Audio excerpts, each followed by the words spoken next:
Madame la présidente, monsieur le ministre, mes chers collègues, le nom de famille nous distingue, nous identifie, tant dans nos rapports avec les autres que dans ceux que nous entretenons avec l'administration. Le nom est avant tout un héritage, c'est un flambeau qui se transmet de génération en génération. Il contient une signification, une histoire que nous recevons et que la majorité d'entre nous conserve jusqu'à sa mort. Pendant des siècles, les femmes ont été exclues de cette histoire.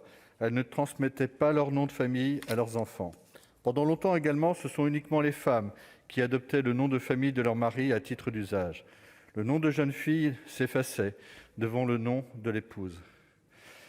Les choses changent et la loi permet désormais à nos concitoyens davantage de liberté. Depuis 2005, les parents peuvent choisir le nom transmis à leur enfant et choisir notamment celui de la mère.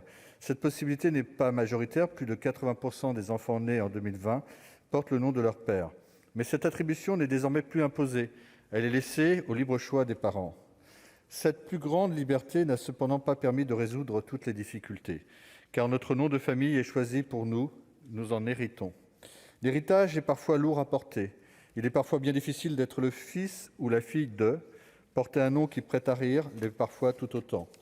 Si certains noms nous font rire, nous avons du mal à mesurer le fardeau qu'ils représentent pour ceux qui les portent. Dans d'autres cas, le nom de famille renvoie à un passé douloureux. Il rappelle cruellement une histoire de violence, de maltraitance ou d'abus. Pour des raisons qui leur appartiennent, nombre de nos concitoyens demandent à changer de nom chaque année. La procédure est souvent longue, elle est toujours complexe, elle nécessite la démonstration d'un intérêt légitime. La proposition de loi que nous examinons vise à accroître la liberté de nos concitoyens en matière de nom, tant en ce qui concerne le nom de famille lui-même que son usage. Le texte entend ainsi clarifier la possibilité pour les époux de perdre le nom de leur conjoint à titre d'usage. Il précise également le régime du nom d'usage pour les mineurs. Si cette dernière possibilité n'est pas très usitée, les mineurs sont néanmoins 2% à s'en être emparés.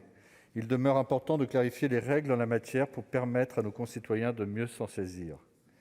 Le cœur de la proposition de loi est constitué par l'instauration d'une procédure simplifiée de changement de nom. Si une telle simplification apparaît nécessaire à tous, les avis divergent sur les moyens d'y parvenir. Le texte initial proposait un changement de nom par déclaration auprès de l'officier de l'état civil, ouverte aux personnes qui souhaitent substituer ou ajouter à leur nom le nom de famille du parent qui n'a pas transmis le sien. Chaque Français pourrait alors, par simple dépôt de formulaire, changer de nom une fois dans sa vie. La commission des lois du Sénat a craint qu'une telle procédure ne banalise le changement de nom. La solution qu'elle a retenue consiste à maintenir la procédure actuelle, mais à ne pas exiger d'intérêt légitime, lorsque le changement de nom de la personne porte sur le nom de ses parents. Cette solution nécessite toujours la prise d'un décret, mais elle devrait cependant réduire les délais de traitement. L'objectif poursuivi par ces deux solutions est identique, mais la formule n'est pas la même. Nous devons nous assurer qu'elle parvienne à trouver un équilibre entre la sécurité juridique et la liberté. En effet, le changement de nom n'est pas une procédure anodine. Nous sommes néanmoins convaincus que nos concitoyens doivent bénéficier de la plus grande liberté dans l'appréciation qu'ils se font de ce qui leur convient, autrement dit, de ce qui pour eux est bon.